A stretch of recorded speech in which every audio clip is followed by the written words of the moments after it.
This just into CNN. NBC News has ousted former RNC chair Ronna McDaniel just days after hiring her as a paid political analyst. CNN senior media reporter Oliver Darcy is joining us right now. Oliver, what more can you tell us? That's right, Wolf. The McDaniel mess is over. Her ouster from NBC News coming after an unprecedented on-air rebellion from NBC's top anchors over Ronna McDaniel's role in subverting democracy in 2020. I want to read to you, Wolf, a statement that just went out from NBC Universal News Group chair Cesar Conde. In the note sent to staffers, he says, "After listening to the legitimate concerns of many of you, I have decided that Ronna McDaniel will not be an NBC News contributor. No organization, particularly a newsroom, can succeed unless it is cohesive and aligned. Over the last few days, it has become clear that this appointment undermines that goal. I want to personally apologize to our team members who felt let down." This comes after, again, a unprecedented, really, on-air revolt from NBC talent objecting to this appointment. And now it appears that she's no longer going to be an NBC News employee. Yeah, she's gone. All right, Oliver Darcy, thank you very much. Let me ask you, surely you have been following the news about your counterpart at the RNC, the former chair, Ronna McDaniel.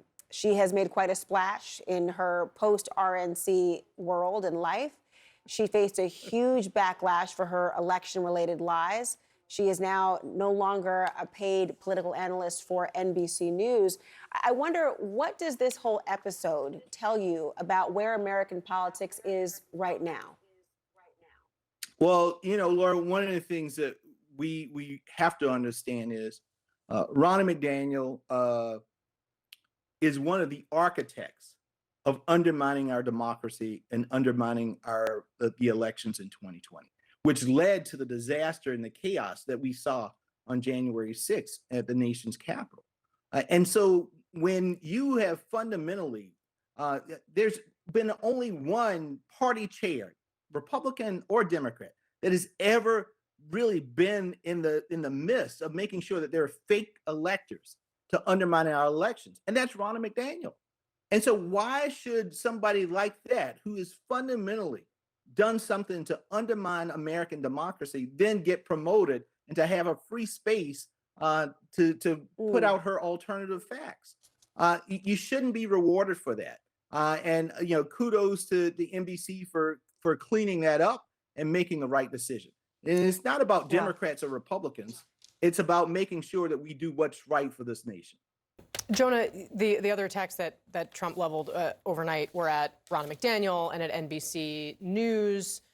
What is I honestly was wondering last night when as I was thinking about your coming on the show, and David, what your view is of how things played out with Ronna McDaniel and what Trump had to say about her as well. I mean, the journalists at NBC have obviously said Ronna was someone that attacked them. Trump now, of course, taking more shots. Yeah, I think NBC handled this about as poorly as it could. I don't think she should have been hired. I think the way she was fired is problematic for them. I think that there are a lot of my friends on the right who want to just do a lot of whataboutism. MSNBC has Jen Psaki and George Stephanopoulos was an aide. And I think to a certain extent, those complaints are valid. The problem, going back to like the John Eastman stuff, is that she was part of an essentially attack on the Constitution and elections, and that should come at a certain price. So they got into this mess by hiring her. They thought it was going to give her access or give her a pro-coup voice or something, and I think that was a huge mistake. But then firing her just made the problems even worse for NBC. You have to ask when you put people on TV, why are you doing it? Who are they speaking for? Are you hearing what that person thinks? Does that person make phone calls for any reason before they go on TV, for any reason other than to gather information? Are they being directed in some way? The reason we have conversations like this is because you think at some level you're hearing from people what they sincerely, inwardly believe, and will say without regard to any other constituency or pressure upon them. And if you don't have that feeling about somebody, really, why are they there? Just quote the press release.